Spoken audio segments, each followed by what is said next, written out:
कि जब मैं गुरुकुल में नहीं था तो सच्चाई के रूप में इसे स्वीकार हो रहा है। हमारे समाज के अंदर जिस तरह की जो पढ़ाई है, जिन चीज़ों के बारे में, जिन लोगों के बारे में बताना चाहिए वो हमें बताया ही नहीं गया था। तो यहाँ आने से पहले ये मेरा दुर्भाग्य कह लीजिए आप, एक बहुत बड़ी कमी जो यहाँ आने के बाद पूरी हुई है वो ये कि मैं वाकई ही स्वामी श्रद्धानंद जी के बारे में नहीं जानता था। मुझे नहीं पता था कि गुरुकुल कांगड़ी जो गुरुकुल है उनकी स्थापना श्रद्धेय स्वामी श्रद्धानंद जी ने की। और जब यहाँ आके जाना तो मन में एक विचार आया कि अगर मैं यहाँ ना आया था तो शायद एक बहुत बड़ी कमी जो है जीवन में मेरे रह जाती, वो यहाँ आने से मेरी पूरी हुई है। आप सभी का, गुरु जी का, आचार्य जी का, सभी अध्यापकों का, आप सबका बहुत बहुत धन्यवाद। और ये बात सोचते हुए कल रात को कलम उठाकर मैंने कुछ जोड़ तोड़ कलम से करने की कोशिश की।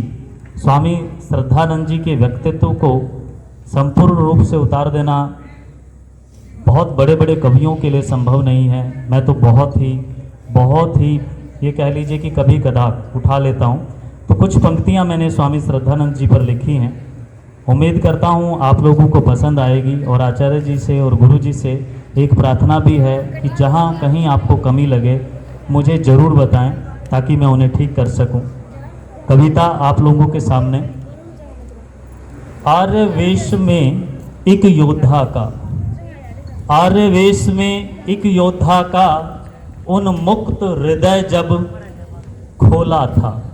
आर्यवेश में एक योद्धा का उन्मुक्त हृदय जब खोला था, तब केवल पर्वत ही नहीं किसी का परवर डिगार भी डोला था।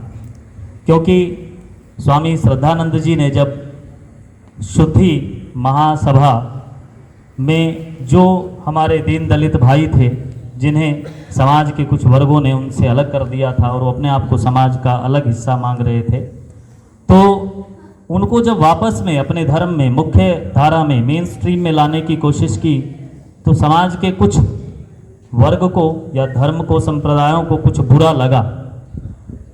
तो उस समय स्वामी जी ने ये एक कठिन कार्य जो है वो किया था। हुआ क्या था? आर्य गंगा में बहे जनमानस, आर्य गंगा में बहे जनमानस, सर्वत्र क्रांति छाई थी, पठान असगरी बन गई शांति, ऐसी ओम ध्वनि सुनाई थी। कि केवल हिंदू ही हिंदू धर्म में वापस नहीं लौटे, बल्कि एक पठान लड़की थी असगरी, उसने भी हिंदू धर्म को उस समय स्वीकार किया था। दिव्य तेज था चेहरे पर, सिंधु नैनों में समाया था, आर्यों की धरती पर आर्य आर्यत्व जगाने आया था। दिव्य तेज था चेहरे पर, सिंधु नैनों में समाया था, आर्यों की धरती पर आर्य आर्यत्व जगाने आया था। साधु संत थे लिप्त पाखंड में, देख के मन भरमाया था। साधु संत थे लिप्त पाखंड में, देख के मन भरमाया था, कर पहचान दिव्य पुंज की, आनंद कंद ऋषि दयानंद ने मार्ग दिखाया था। जब दिशा मिली और दशा मिली, बन आंधी सुधार की सब बहा गया। जब दिशा मिली और दशा मिली, बन आंधी सुधार की सब बहा गया, हिम्मत की स्याही और कर्मों की कलम से इतिहास रचा गया। जात पात के भेद मिटाकर, उन्हीं के जीवन से कुछ मैंने सुना, यूट्यूब पर पढ़ा, देखा और लिखने की कोशिश की कि जात पात के भेद मिटाकर दीन दलित को ग्रहण किया, कर एकत्र बिखरे हिंद के मोती, आर्य नगर का सृजन किया। अब थोड़ी सी कड़वी बात, लेकिन बोलनी चाहिए, हर किसी को बोलनी चाहिए, और ये हम सबको पढ़ाया जाता है, लेकिन वास्तविकता कुछ हो रही है। गांधी ने कराया आजाद देश को, ये बात तो सुनी सुनाई थी।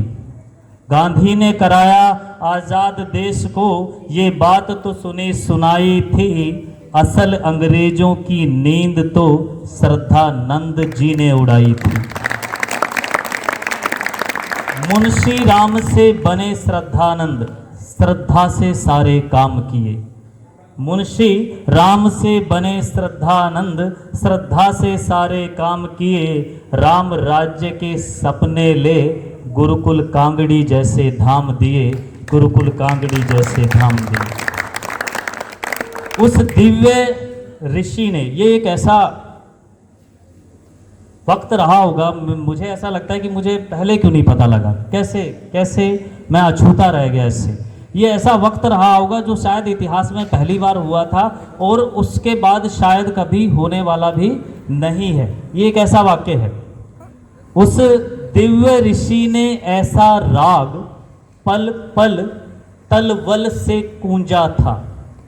उस दिव्य ऋषि ने ऐसा राग पल पल तलवल से गूंजा था। अनशन के पुजारी मौन खड़े थे, वैदिक मंत्र जामा मस्जिद में गूंजा था।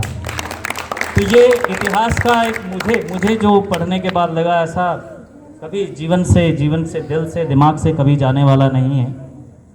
मरकर भी जिंदा रहने की तरकीब सबको बता गया। मरकर भी जिंदा रहने की तरकीब सबको बता गया। ओम से शुरुआत कर, ओम का प्रचार कर, ओम में समा गया, ओम में समा गया। और हो क्या रहा है आजकल, जो मरकर भी जिंदा रहते हैं वो कुछ खास होते हैं। जो मरकर भी जिंदा रहते हैं वो कुछ खास होते हैं। गांधी सरीके को मरने के बाद भी जिंदा रखने के प्रयास होते हैं, जिंदा रखने के प्रयास होते हैं। तो मैं भी स्वामी श्रद्धानंद जी को अपनी श्रद्धांजलि इस दुख के साथ व्यक्त करता हूं कि मैं बहुत देर बाद ऐसे महान व्यक्तित्व को समझ पाया।